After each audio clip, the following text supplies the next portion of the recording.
السلام علیکم، میں ہوں غلام معین الدین اور آج ہم بات کریں گے ان لوگوں کے لیے جو کاروبار شروع کرنا چاہتے ہیں مگر ڈر یا کنفیوژن کے باعث قدم نہیں اٹھا پاتے۔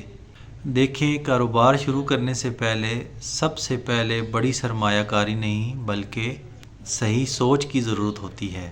پہلی بات، خوف کو توڑ دیں، کاروبار میں ناکامی بھی ایک تجربہ ہے۔ دوسری بات، چھوٹے آغاز کو برا نہ سمجھیں، چاہے گھر سے کوئی چیز بیچنا ہو یا آن لائن سروس دینا، بس شروع کریں۔ اگر آپ واقعی کچھ بدلنا چاہتے ہیں تو آج ہی پہلا قدم اٹھائیں۔ کمنٹ میں بتائیں یا اسکرین پر دیے گئے نمبر پر واٹس ایپ کریں کہ آپ کون سا کاروبار شروع کرنا چاہتے ہیں۔ میں انشاءاللہ اگلی ویڈیو میں اس کے مطابق آپ کو رہنمائی دوں گا، اور چینل کو سبسکرائب کریں تاکہ ہم مل کر ترقی کریں۔